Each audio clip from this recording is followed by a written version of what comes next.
menjelaskan tentang karakteristik khas ya, khas dari Bani Israel atau umatnya Nabi Musa ini adalah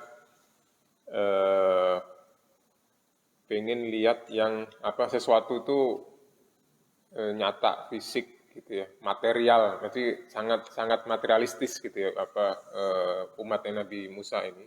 Sehingga juga syariatnya Nabi Musa itu banyak tentang hukum-hukum gitu ya. Di Taurat itu banyak hukum-hukum karena sifatnya kaumnya itu sangat materialistis.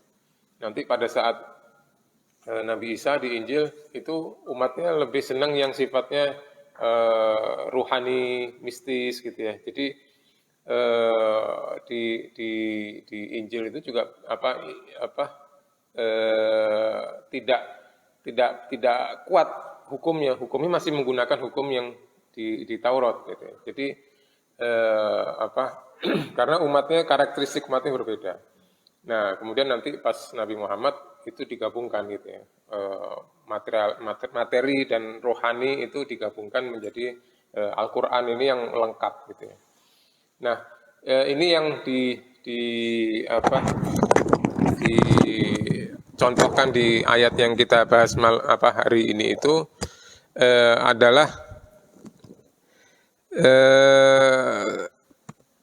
dampaknya ketika seseorang itu ingin semuanya itu materialistis. Padahal di awal sekali di Al-Baqarah tadi juga Ustaz saya sebutkan bahwa karakteristik pertama orang yang bertakwa itu adalah yu'minuna bil ghaib, beriman pada yang gaib. Jangan hanya melihat yang nyata-nyata, kasat mata gitu. Karena banyak sekali hal yang kita tidak tahu gitu.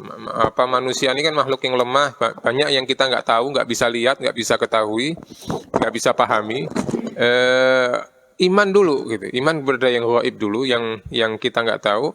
Baru setelah itu lakukan, maka akan ditambah itu keimanan, keyakinan dan sebagainya. Jangan belum apa-apa sudah nanya segala macam, minta nuntut macam-macam, lakukan dulu gitu. Seperti misalnya di kisah yang kita pernah bahas juga Ashabul Kahfi misalnya, itu iman, kemudian dia melakukan, maka wazidnahum huda, maka dia akan ditambah petunjuk-petunjuk yang dia nggak tahu sebelumnya. Ketika ilmu itu kita dapat, kemudian kita amalkan, kita dapat ilmu lagi gitu, yang kita sebelumnya nggak tahu. Nah ini enggak yang dicontohkan di kasus ini. Bani Israel itu disuruh beriman, tanya dulu macam-macam gitu ya. Percaya dulu, jalani dulu gitu. Nanti kamu akan yakin gitu, akan tahu, akan dapat keyakinan itu, akan dapat hikmahnya gitu. Ini enggak gitu. Nanti kan juga suruh suruh nyembelih sapinya gimana, laki perempuan, warnanya ini atau banyak tanya sebelum tanya itu. Nah, padahal beriman itu pertama sekali yu'minuna bil ghaib. Percaya dulu, kemudian jalanin, maka akan ditambah petunjuk di atas petunjuk yang sudah dijalani sebelumnya. Nah, ini enggak ini. Bahkan sudah kasat mata pun sudah berkali-kali dibuktikan, dan wa antum tanzurun yang sebelumnya itu juga ya gitu lagi gitu ya.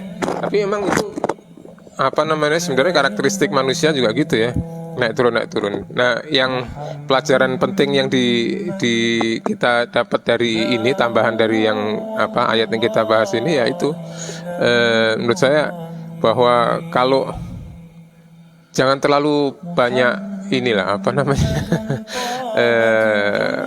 bertanya gitu ya, karena bertanya itu nanti juga akan menyusahkan juga, memberatkan kita gitu.